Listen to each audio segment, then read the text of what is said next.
Hello and welcome to the Unqualified Podcast with Leon Wilson. That's me. I have I'm elated.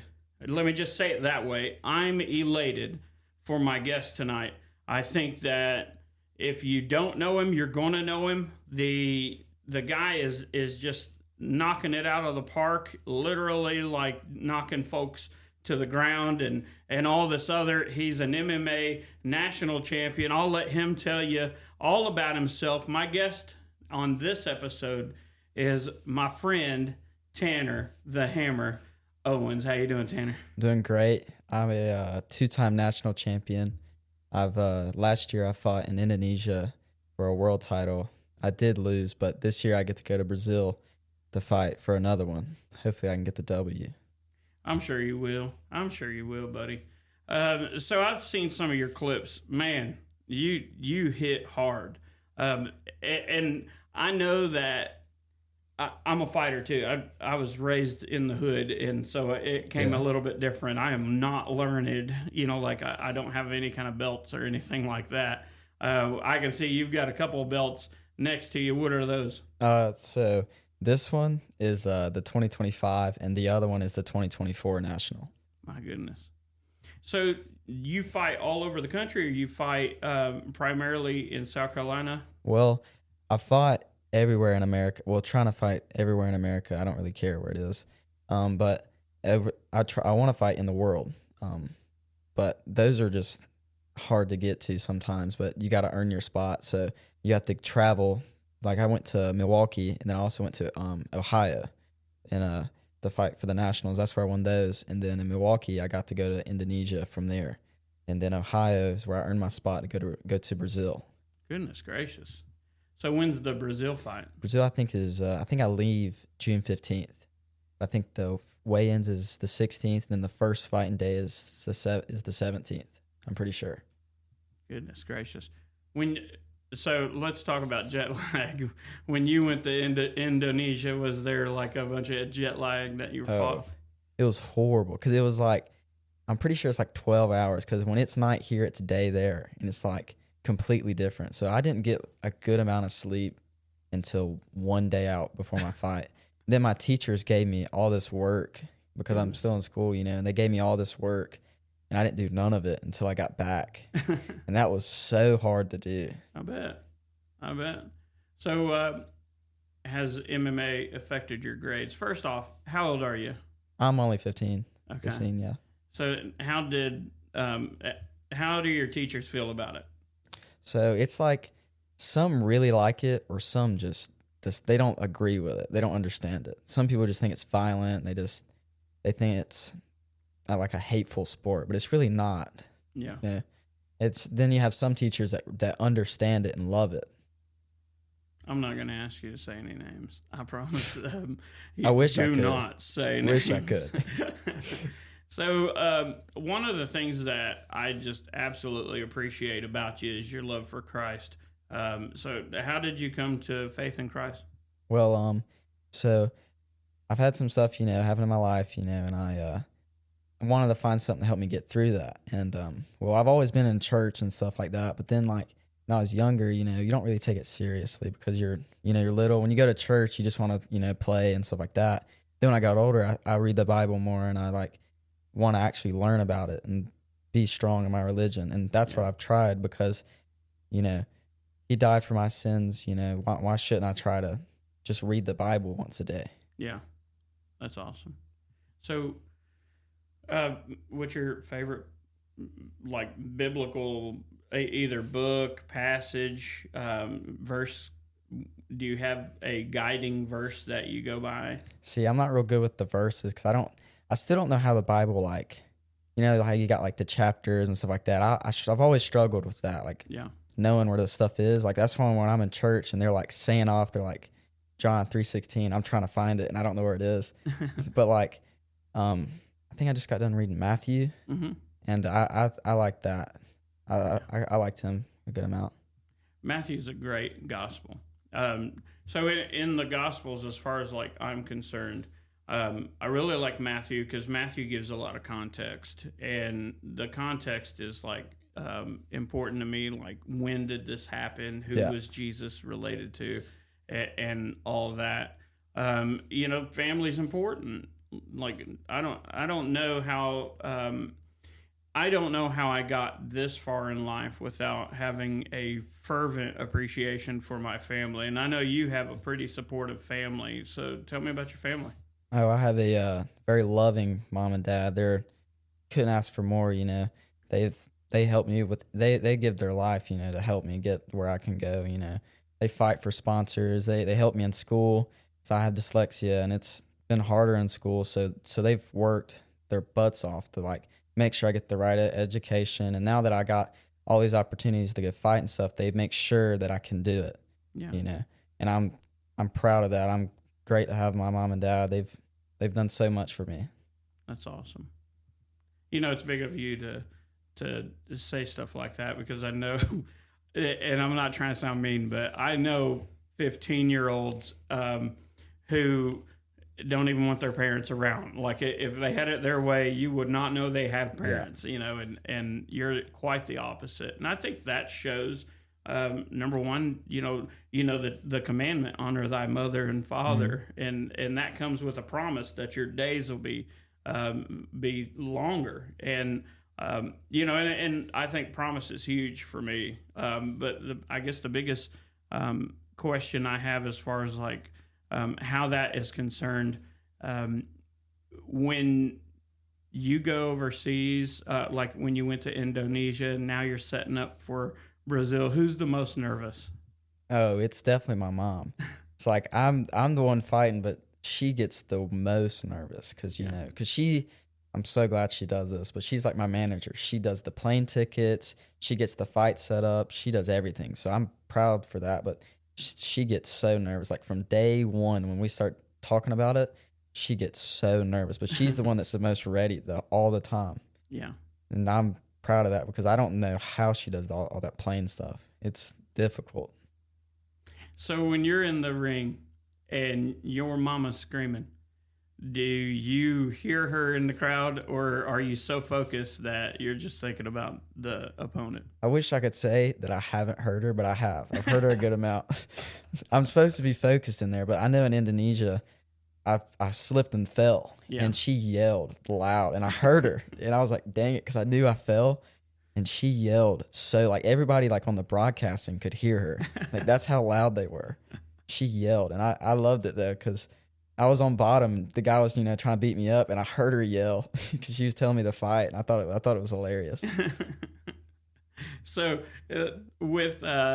are you afraid of your mom? Don't lie. Am I afraid of her? Yeah.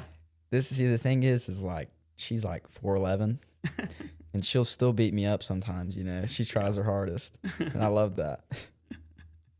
There's nothing like a mother, dude. Oh, nothing like a mother.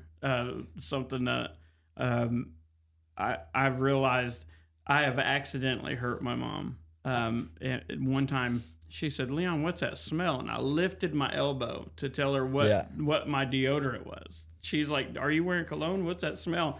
I lifted my elbow and elbowed my mom, and she was hurt, and I think I was offended more than she was hurt, and I'll never forgive myself for that. But my sisters and my little brother always give me grief about that. So you got siblings. Are any of them in fighting? Oh no, both of them played baseball, and I played baseball when I was younger. But Cole, right now he's like helping out with some baseball stuff. But Xander, he actually won state his senior year in high school, so wow. that was pretty cool. Yeah. So y'all cheer each other on pretty good? Oh yeah, it's like whenever I'm fighting, if he can find it on TV, he's pulling it up, or if it's near him, he'll come to it. But he lives in Charleston, so it's kind of harder for him to make it sometimes to my fights. But if he could, he would. Tell me about the shirt you got on. Oh yeah, this is so I used to go to this church called The Well, and ever since I was little, I've always went to that church. But now I go to another church, Love Springs, and well, their logo was this logo, and I've always liked it since I was little. So then when I started fighting and I'm trying to raise money and try to get sponsors, my first words was, I need that shirt, because my first ever fight, I wore this shirt because I loved the shirt. I was like, I want to represent Jesus while I'm fighting, because everybody says this sport's, rude and brutal and stuff. I want to show that it's not all that, Yeah.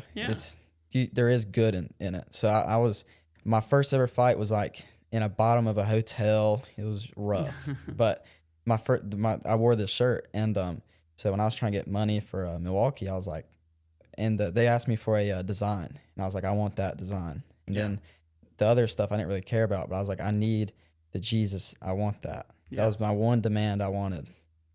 All right. Do you think it's going to stick around forever? Oh, 100%. Because now I have a team. We have 2 other people going. We have Max and Robert going to Brazil with me. They have their stuff they want on the shirt. And I told them, I said, I don't care where the Jesus is. I mean, it can be on the arm. It could be little on the back. I don't really care. I just want it on the shirt, because it's represented me since I've started fighting, and it's helped me out, get the places. Yeah. And he's helped me out every day, Yeah, absolutely. That's what he does. That's what he does. So one of the questions I was chewing on, I was thinking, man, when I sit down with Tanner, I need to ask him, something along these lines. In your age group and in school, in society, there's so much so much pressure to go we'll just call it the worldly way, and to kind of forsake your Christian roots. Where do you dig from in order to say, no, I'm a man of God? So like at school, there's a lot of people that's like not religious, and I'm very religious. I'm heavy, just because it's just like, we don't understand how much he does for us. I think even people that know the Bible from back to back, I think they even take for granted for what he's done. It's like every day we wake up, he wanted us to. There's something he wants us to get done that day. Yeah. Every day that every day we breathe in, it's because of him. Yeah. We take advantage of that. We don't realize every day we sin, and it's like it hurts him. But he died. Jesus Christ died for our sins because he loves us. And that's why it's just like, I want to try my hardest to do as much as I can to get people to God. So I feel like me traveling the world and just wearing the shirt, and someone sees the shirt and goes and Googles it, and just like, hey, and they start researching it, and then they start believing. I feel like that's super cool to me. Yeah, I agree. I think it's well, I commend you. I think it's bold. It's important to be bold in our faith, and to see a young man that's willing to say, no, this stays on the shirt. I say keep it on the front, don't it? Unless they can whip you, you can't move it. You know what I mean?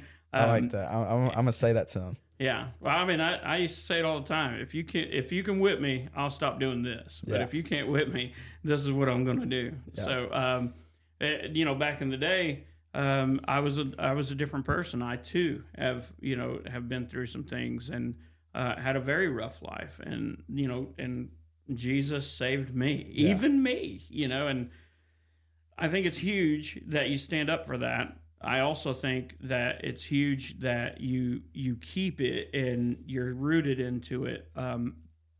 So you're 15, you're human. Or what is your biggest frustrations in MMA?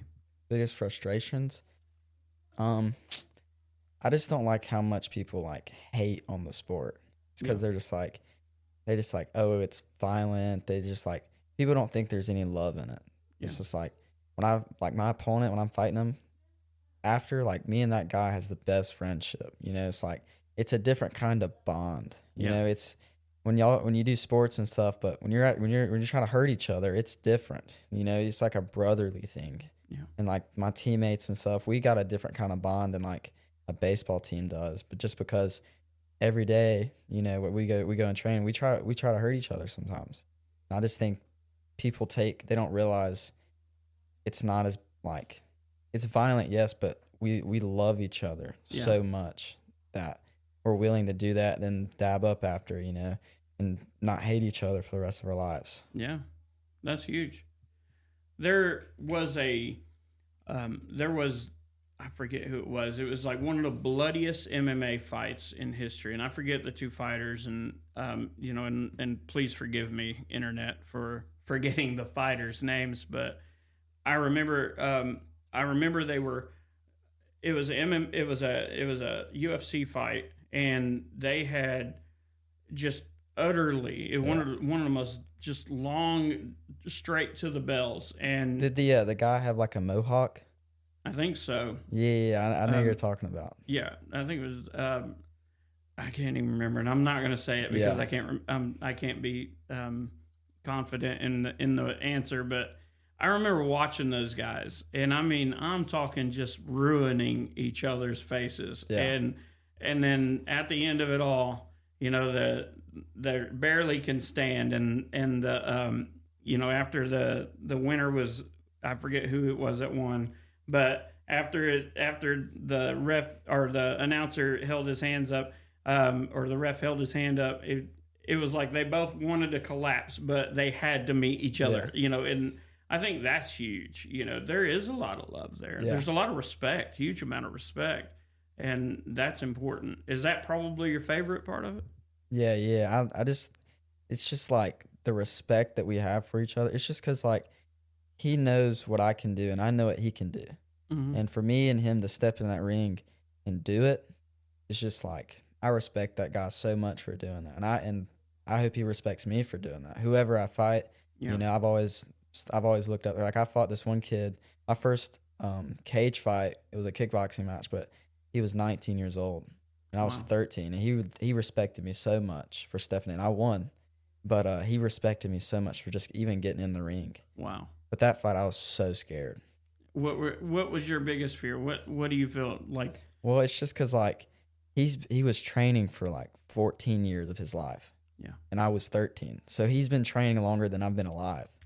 And I was so nervous, and he was way bigger than I was too, cuz I think I was like maybe 120, 125, and he was like 6 feet almost. Dude, that's what it felt like. It felt like David and Goliath in there. He was huge. Yeah. And but after we dabbed up and we hugged and we talked, I think I still have his number. I don't really text him anymore, but the respect we have for each other is crazy. He still wants to fight now, but I told him, I mean, he's like 21 now, so it's like, nah. I mean, at some point you got to say, no, we're in two different leagues now.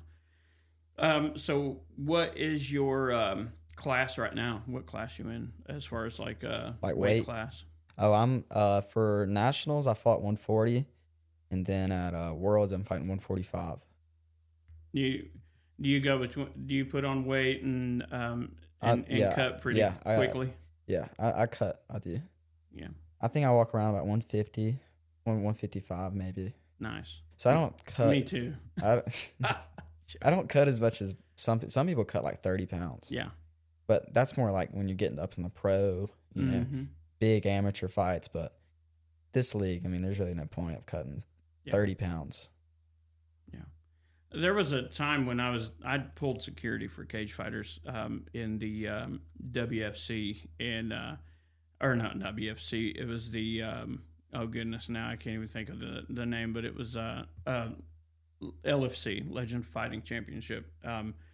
Some big names came from that, and it had nothing to do with me. Of course, I was just bodyguarding and pulling security. But I think the atmosphere during those fights, that charged atmosphere, is pretty cool.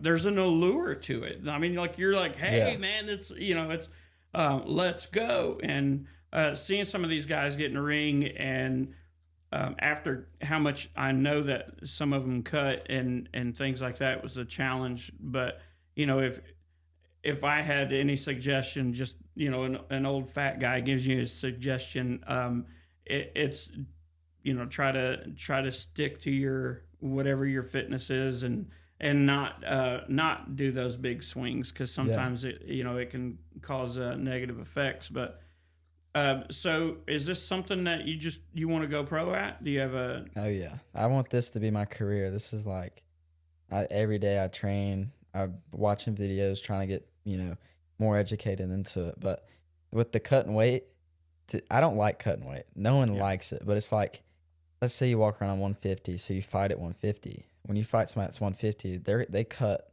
from 160. So when you Yeah. fight them, they're 160. Yeah. So when you go down and fight 140 guys, they're actually 150 with you. So it's so confusing how the weight works. I kind of Yeah. wish we just would take a step back and be like, why aren't we cutting weight? Yeah. We're literally walking around at the same weight class. Why don't we have to cut and make 140 Yeah. if we know we're both at 150? It makes no sense to me. That's probably one of the weirdest things is cutting weight, because how much people cut and that's another like almost a fight, is to cut more weight than the other guy. Yeah. When you get in like the big pros and the bigger amateur fights. Yeah. And I mean, it's not easy on your body. It's tough on your body. So as far as like where you live, you looking to stay in this area? Or are you looking to, where's like Tanner's dream place, like to live? I would just prefer to stay close to, family. I'd prefer to, but like, because fighting, it's not like, you're going to work here for the rest of your life. It's like, they can call you and be like, hey, you got to fight in Ohio. Then they're like, hey, you got to fight in Milwaukee, or hey, you got to go fight here and here. So it's just like, you're all over the place. There's really no point of like, you know that you're not going to have like a specific place you're going to fight at, and just stick where you are, because you might have to fly somewhere. There's no point in just setting up somewhere, Yeah, I understand that. I think the logistics part of it is always going to be there, right? No matter where you lived, you'd have to go somewhere else, and that and of course, having the family as your biggest supporters, which is a huge blessing. They'd have to go with you, right? Yeah, because that's what they do. Oh yeah. And no matter where you went, you'd have to be like, hey, mom, hey, dad, meet me in Utah or whatever. But when you think about some of these fights that you have to get into, like, what's the next goal after Brazil? Probably just because it's really the same goal every year with Gamma, just because it's like, I'm not amateur, adult yet. So it's not like I really have a choice, because Gamma and IFFA is like one of the biggest things for kids, because there's really not another league like that. So it's just the next thing after Ohio is to go win another national and then go to the next Worlds. Is really, because I think next year or the year after that might be my last year with Gamma, just age wise, because I'll age out, or I can compete in the adult. Maybe I would be down, but it just depends on how the cards fall. Is that something you look forward to, like that challenge of saying, hey, do I compete as an adult, or do I, is that something you're preparing for mentally and physically? Yeah. And it's like with this sport, you really just got to go with the flow, because it's like stuff gets so complicated sometimes. Like when we were over in Indonesia, everything went wrong. It was supposed to go this way, it went this way. So it's just like my mom was stressed out the whole time. I bet. She was so stressed out. It's because it's like, and what was weird is when we were over there, it wasn't like you just fought and weighed in. No, we had these meetings, and then you would have to go like to these parties and these, because they had a lot of like, it's hard to say, like these dances. I thought they were pretty cool, but I don't really know what the points were, like what the point of it was. But I think it was like an Indonesian thing. But it was super cool to go to and watch. I only skipped one of them. I went to every single one of them except one, because it was after the fight and I wanted to go eat steaks. So I went and ate steaks. But I would love to fight with the adults, because the adults still go and fight in Indonesia and stuff like that, but they're just the adults, Yeah. Is that like is there a particular place that you were thinking, man, I really want to travel to XYZ? Where's your dream place? Like my dream place to fight in? I mean, I think everybody wants to fight in like Las Vegas, because that's just like everything, just big stuff happens in Las Vegas. Or I've always thought France would be pretty cool, just because I want to go to France, just to see the stuff. But that, I never thought about going to Indonesia, but that was super sick. So wherever they want to, give me a fight, I'm down, because if I get to travel to go to it, that's super cool to me. Yeah. So I don't really care where it is. Is there a particular is there a particular, I hate to say it, but a particular attack that you just like, I can't stand that they did that? Not really. I mean, I'm pretty good at like all of it. I mean, I'm a rounded fighter. I'm better at stand up. Yeah. But there's really not. I mean, there's like a couple things that's like dirty moves that you shouldn't do, like like toe stomps. If you're doing Yeah. that, it's kind of dirty. But I mean, I don't really care. There's not anything that I hate really in the sport when it comes to the fighting aspect of it. Yeah. What's your favorite thing to counter? Um, I really like this. I like my favorite sub is probably like, you got. I love getting guillotines, Mm-hmm. anacondas, and darces. Those are my favorite chokes, and then I like the key lock a lot. Yeah. But I don't like when it's done to me at all. Yeah. That's kind of Yeah. That, I'm a big fan of not getting choked. Yeah, it's not fun. I don't like arm bars. I don't like the ankles. That's just, to me, it's just awkward. I don't like awkward positions. No, I don't either. I hate getting caught in them. Yeah, I used to love when people lunged. Like to try to take me down. Is that like when someone does that? Does that kind of get you like, yeah, all right? Well, it's so hard in this sport because I wrestled a guy that was like really good he held records in wrestling, and every time he shot, I was like, he would take me down every time, and I hated wrestling him because he was so good. But then I beat him, but his wrestling was good. But normally, like if somebody's, I love body locks, and normally people go for like hip tosses, and when they go for that, I always get a body lock and take people down. I love when they do that. I love taking people down with that. Yeah. Because people don't expect me to do that. Mm-hmm.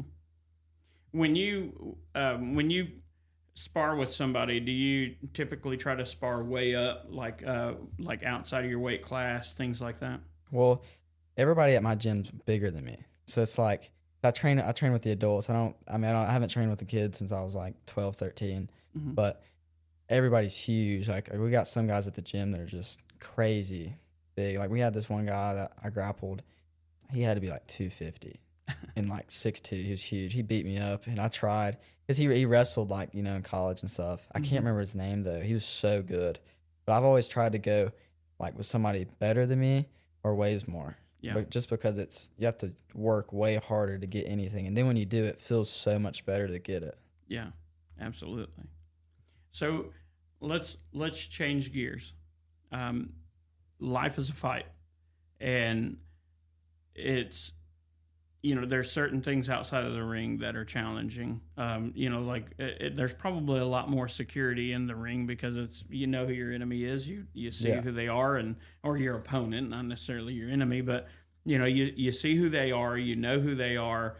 There's some rules they got to play by, and you got so many minutes, so you're bound by time. In the world we live in, that's not the case. There's always challenges in the outside life, real world, if you will.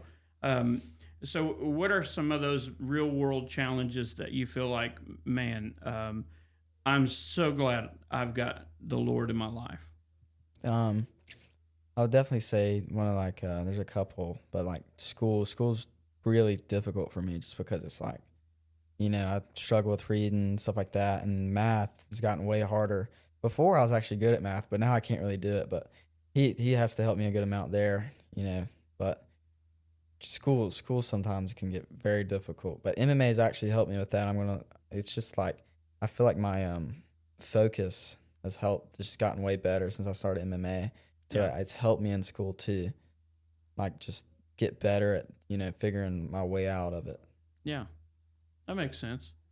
So what about the attention do you get a lot of attention because of MMA, because of your competitions and things like that at school? Yeah, I had my English teacher. She posted all my links and stuff like that in Google Classroom, and she told everybody in the class. I'm just like, I didn't like it just because it put too much on me, and I just didn't like it. Yeah. She thought she was trying to help out, but I didn't like that. But it does get a lot of attention. Like everybody, teachers I don't know come up and ask me about it and stuff like that. And I try to tell them as much as I can before I have to get to class and stuff. But all my principals and stuff think it's super cool. They want me to wrestle for the school, but I said no. They didn't like that too much. Well, I mean, would you even have time to do that? Not really. I mean, I kind of did, but it's like I have it doesn't make sense to me because I have sponsors and I get to travel the world. Why would I just kind of throw that away to go wrestle? Yeah. It just seems smarter to me not to go wrestle for a school. Yeah. Well, and if you think about it, you taking a slot on that wrestling team might be a slot that somebody needed, because that's their dream is to wrestle in school or start there. So I think it's never a bad thing for somebody to say, hey, this is where my heart is, and this is what I'm going to do. Like if you're a dancer and you've danced on Broadway, why would you dance for your high school? Why would you dance for somebody? You would not. You would probably say, no, y'all do y'all, and I'll just continue doing me. Yeah. So when you pick up your Bible and you're reading, do you find that it's easier to read the Bible than other texts struggling with dyslexia? Well, I'm not going to lie because I have the King James Version. Mm-hmm. And that's difficult for somebody that doesn't even have a problem. So sometimes, and I read it in school during English class. Like we have 20 minutes of reading, and I'll pull it out and read it. But there's a phone rule, so I have to pull my phone out and look up a word. Mm-hmm. I do that a lot just because there's certain words I have no clue because it's they talk different. So it's I have to look up some of the words just to figure it out. That's what I do if I don't know what it means and stuff. Yeah. That's incredibly smart. Let me give you a tip. This is free. You don't have to pay for this. The Bible app on your phone, and it's made by YouVersion, and I'm not sponsored by them in any kind of way. I'm just saying. The YouVersion app. Yeah. The YouVersion app. I pull that out, and on long drives or something like that, I'll listen to the Bible. Yeah. And listening to it while reading, it'll change your life. It'll make it to where, oh wow. And hearing a word sometimes is because sometimes I have dyslexic moments, and that's the truth. It happens with numbers, it happens with letters, and so I have to concentrate when I read. And so listening to the word while I'm reading the words, man, it's like a game changer. Yeah. It's like having, it's just a game changer. I recommend it. So if you try that. Well, I do that outside of school, but normally when I'm in school, the new phone rule has been kind of difficult to do stuff like that because you can't have AirPods or nothing like that. But I have done that where I have it read it to me. Yeah. And then I'll just, highlight what I want to highlight and stuff like that and just look on, just look with my Bible and just listen. And it does that is way better to do. But sometimes I like to actually try to read it, and try to get better by reading it. So let me ask you this. Now that you have your passport, well, if you don't have one, you're getting one, right? Because I don't know how it works when you travel with folks under 18. On a cruise ship, you don't need anything. You just need your long form birth certificate. And so that's how I be traveling. But are you going to travel for pleasure and not for fighting when you get old enough, or what? I mean, I would definitely think that'd be cool, but I've always been kind of scared to fly. Mm-hmm. And I flew, my first time was to Milwaukee, and I loved it. So I think even just small, car rides, going to Florida, maybe just fly to there. But I don't think, I might, I would love to go back to Indonesia where I went because I had a lot of fun there because the community was so nice. And I would love to go just see certain spots just because in Brazil, I've always wanted to go see the statue, but I can't remember the name of it right now. Mm-hmm. The Jesus. Yeah.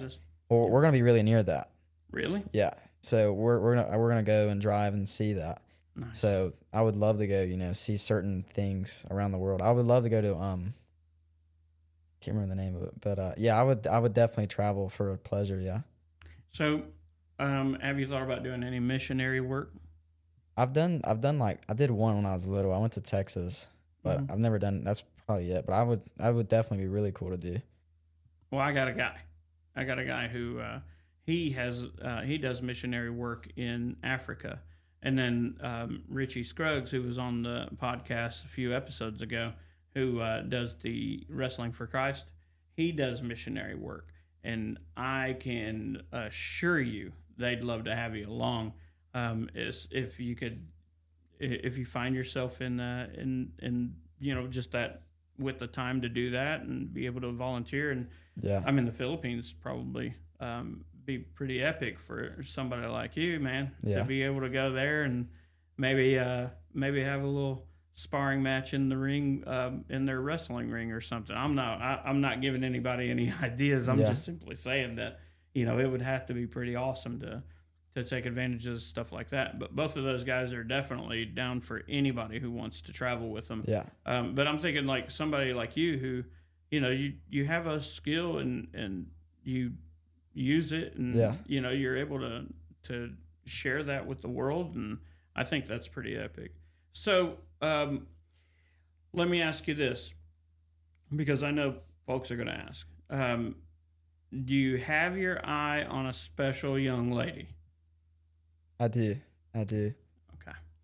That's all I needed to know. I do. Because, she knows who she is. Uh-oh.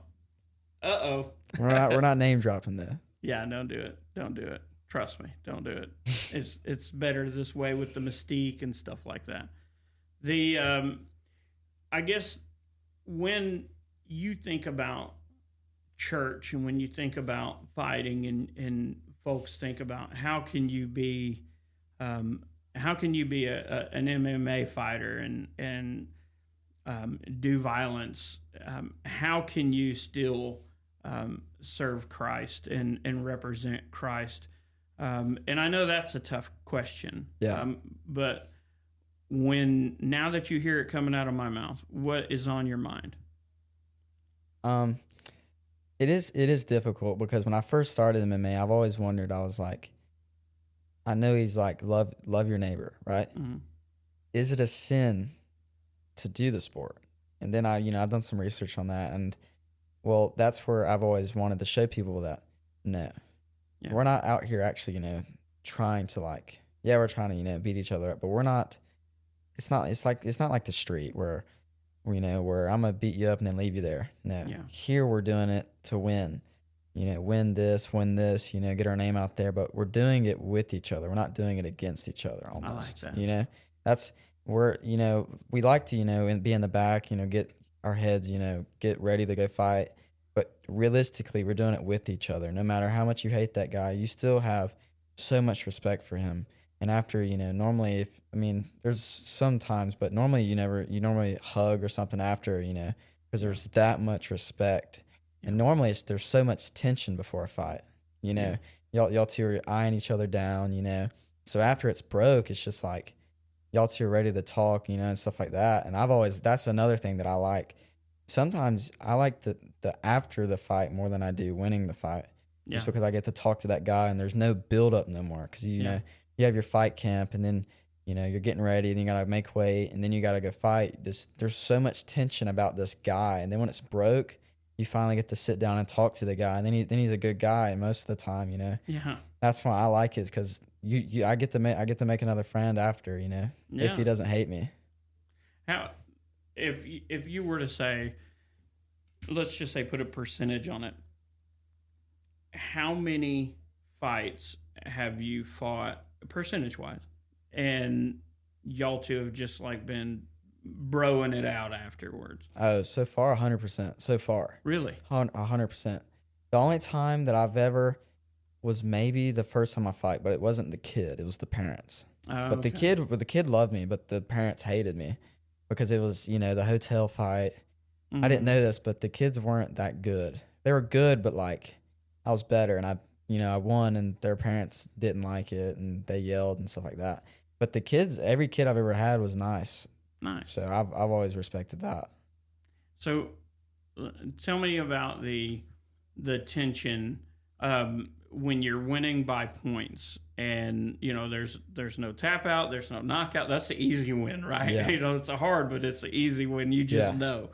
But tell me about the tension like that builds up when the judges are tabulating and they're figuring it out. Like how tense is that moment? Oh, that's even worse. The worst is when you think you're losing.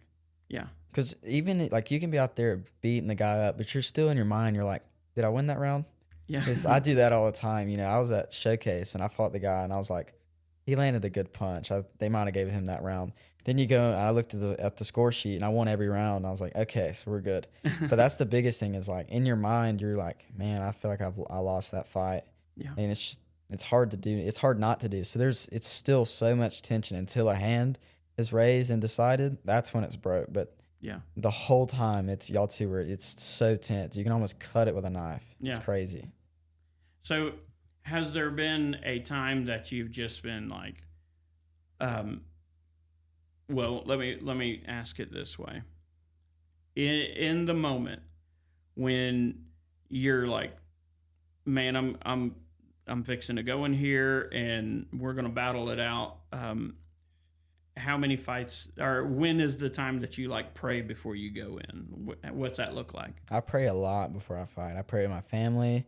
You know, I pray like the whole day. Like I'm just like, you know, because I'm so nervous. I'm just like, God, give me the strength, you know. And I always tell him, I'm like, dude, please take my nerves, but he never does. And I pray before I go in the cage. I pray in between rounds. You know, I want him to be there with me while I'm fighting, you know. Yeah. So I do it almost like the whole day. Yeah. Do you at any time when you're fighting, have you ever like came with a plan? Like this is my plan of attack, and everything just a wash. Like your whole plan just went bye. Yeah, you know it's happened a good amount. That's where it's like, you know, you have to be able to adapt because normally, you know, like when I fought at Showcase, he like is supposed to be real karate, you know, so we had this style figured out. We're like he's gonna do this, this, and this. Then I went out there and he didn't do none of it. So I had to switch it up and I won every round still. But sometimes when you that's why you can't really be like hard stuck on a plan because he could come out there and be a whole different person that day. So it's weirder to like that's why sometimes I don't even have like I'm gonna throw this, and this. Sometimes I'll be like I'm gonna be more of a wrestler or I'm gonna be more stand up and stuff like that. That's really the only time. That's really the only plan I have. Sometimes I can't do that, but I like when the plan actually works out. That's my favorite part. Yeah. So how often is that? I think it's happened once. Yeah. Like it normally doesn't go how you think it's gonna go. Right. Because when you're getting ready to fight, you probably think about this 100,000 times and 100,000 different chances of this might happen, but it's you get in your mind, and that's where your nerves come in, and you get so nervous about this fight, and that's where it sets you different from other people. You got to be able to like use them for your advantage and stuff like that. Yeah. So tell me about a time that you were that you had a plan. It went awash, but you knew God had your back because it shouldn't have gone so good. It was my Showcase fight. I came out there and we I think he was 17 and I was 14. And well, we had this plan because he's supposed to be real karate and stuff like that. And we're like, all right, we got that. We're good. Well, we came out there and he's throwing overhands and bombs, and I was like, whoa. Because what we had planned was he didn't do none of it. So we're like, all right. You know, I won the first round, came back in my corner, and then it was just like I started flowing. And then the third round, I dropped him with a knee, and I got a TKO. But nice. It did not. The what we had planned was not what happened at all. Have you ever been like, man, I know this guy has a really tough ground game.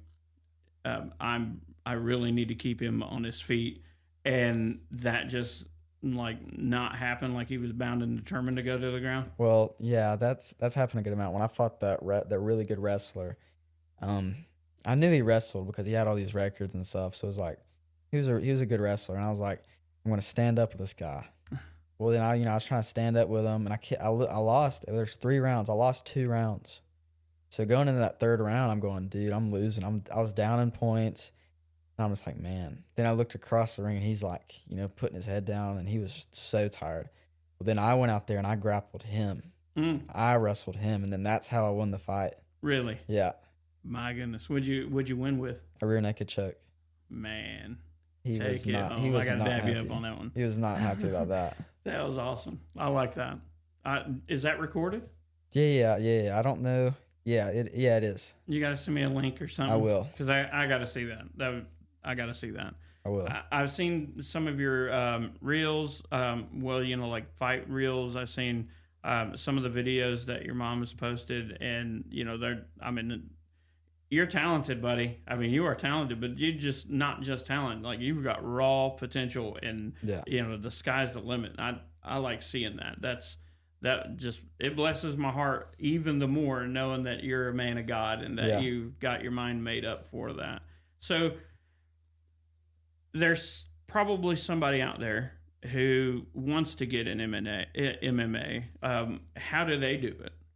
To be honest with you, it's just, you have to just commit to it. It's because some people, they're nervous. The thing with this sport that sucks is, like, you're going to go in there for like 4 months and get beat up and lose. But then, you're slowly get better. That's why it's so difficult to stick with it, because all the other guys have been doing it, for years. So you're just coming in there, and people don't realize how bad someone that's never trained fights. Like, they don't know what they're doing. Mm-hmm. So when they're in there, trying to learn, and they're getting beat up, it ruins. It's just like, it's so hard to go through. So you have to stick with it. This is a sport. You have to just stick with it. That's great advice. What grade are you in right now? 10th. I'm going into 11th. Going into 11th. Junior year. My goodness. What else are you going to do there? Are you, what's your electives? I have no clue, if I'm going to be honest with you. I'm just there to get it over with, get a high school diploma, I'm going to Swofford, That's my plan B. My plan A is to fight.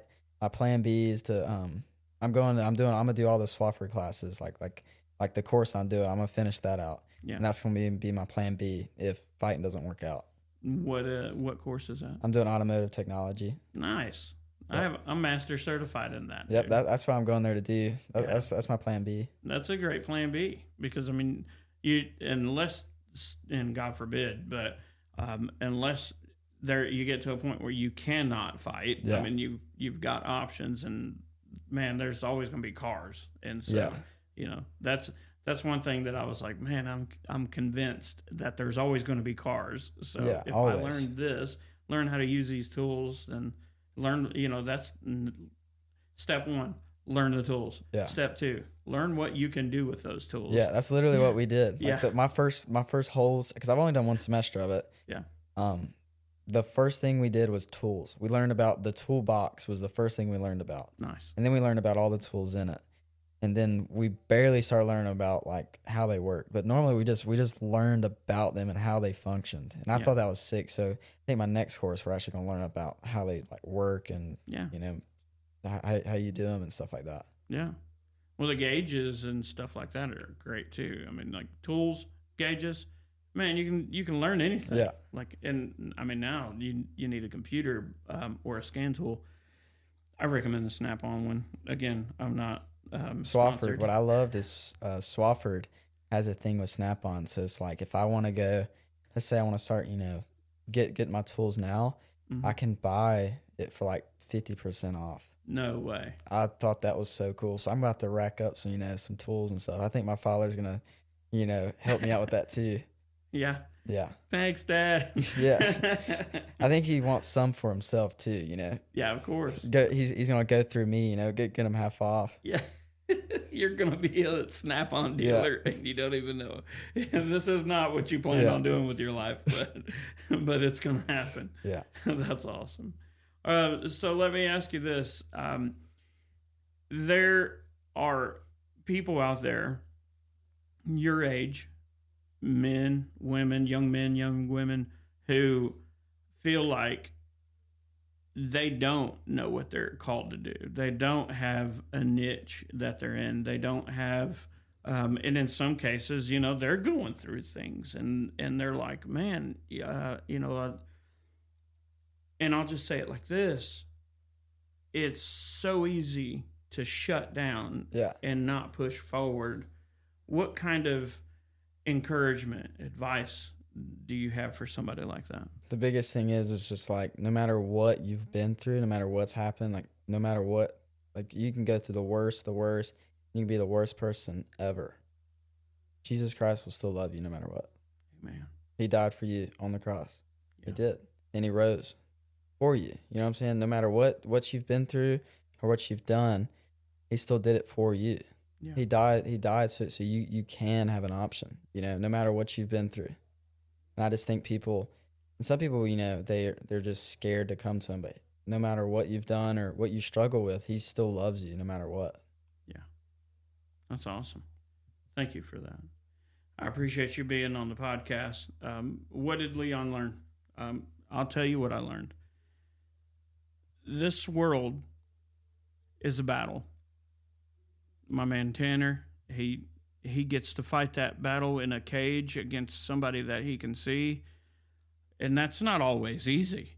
Sometimes that's the toughest part of life, is having a battle to prepare yourself for, to get ready for. But if you put it into a spiritual perspective, we're doing the same thing, only in a different realm.